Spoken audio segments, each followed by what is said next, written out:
खुद को पहचानो। एक वक्त की बात है, शेरनी ने जंगल में एक बच्चे को जन्म दिया और जन्म देते ही वह उसी जगह पर मर गई। उतने में उधर से कई सारी भेड़ गुजर रही थी। वह शेर का बच्चा जिसने अभी अभी दुनिया में कदम रखा था, उन भेड़ों के साथ मिलकर चला गया। अब वह शेरनी का बच्चा उन भेड़ों के साथ ही रहने लगा और उन भेड़ों के साथ रहने की वजह से वह खुद को एक भेड़ ही समझ रहा था। उसने कभी मांस नहीं खाया और वो उन भेड़ों के साथ मिलकर घास खाने लगा था। उसे कुछ आइडिया ही नहीं था कि एक शेर कैसे रहता है और कैसे अपनी जिंदगी गुजरता है। और उसे ये तक नहीं पता था कि वह एक शेर है, क्योंकि उसके चारों तरफ भेड़ ही भेड़ थी और भेड़ के ही साथ में रहने लगा था। उसने कभी शेर की तरह नहीं दहाड़ा। फिर समय गुजरता गया और वह शेर का बच्चा एक जवान शेर बन गया। वह भेड़ों के झुंड में बिल्कुल अलग ही दिख रहा था, लेकिन भेड़ों के साथ रहकर भेड़ों को उसकी आदत हो गई।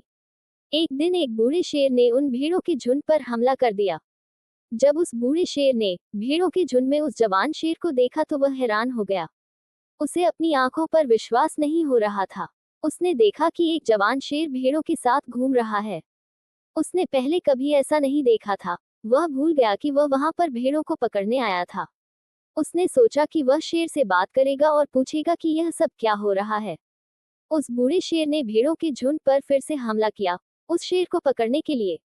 भेड़ों में जैसे ही उस बूढ़े शेर को देखा तो सब अपनी जान बचाकर भागने लगे, और उन भेड़ों के साथ वह शेर भी अपनी जान बचाकर भागने लगा।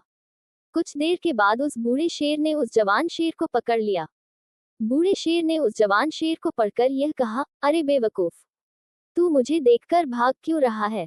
जवान शेर ने रोते हुए कहा, प्लीज मुझे छोड़ दो, मैं एक साधारण सा भेड़ हूँ, मुझे जाने दो। वो उस बूढ़े शेर को देखकर एक भेड़ की तरह कांप रहा था। बूढ़ा शेर ये सुनकर हैरान हो गया और वह समझ गया कि यहाँ पर क्या हो रहा था। बूढ़ा शेर उस जवान शेर को एक नदी के पास लेकर गया। यंग शेर वहां से भागने की कोशिश कर रहा था, लेकिन बूढ़े शेर ने उसको नदी की तरफ धकेलते हुए कहा कि अपने आप को इस पानी में देख। नदी का पानी पूरी तरह से शांत था। बूढ़े शेर ने जवान शेर को कहा कि अपने चेहरे को इस नदी में देखो और फिर मेरे चेहरे को देखो। अपनी बॉडी को नदी में देखो और फिर मेरी बॉडी को देखो। उस जवान शेर ने डरते हुए अपना चेहरा नदी में देखा और जैसे ही उसने अपना चेहरा नदी में देखा तो हैरान हो गया। उसने देखा कि वह एक भेड़ की तरह नहीं, बल्कि एक शेर की तरह दिखता है। वह रियलिटी को समझ गया कि वह एक भेड़ नहीं बल्कि एक शेर है। और एक सेकंड के अंदर ही उसने एक शेर की तरह दहाड़ा। उसकी दहाड़ को सुनकर पूरा जंगल कांप गया।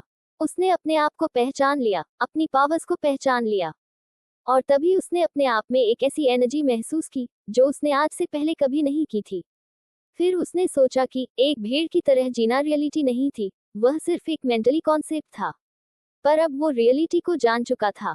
इस कहानी से बहुत ही डीप मैसेज निकलकर सामने आता है। अपने अंदर से उस वीकनेस को निकालो जो आपके अंदर झूठ बोल बोल कर बैठा है। आप भी एक शेर की तरह हो, जो भेड़ों के बीच फंस चुके हो। Like, share, subscribe.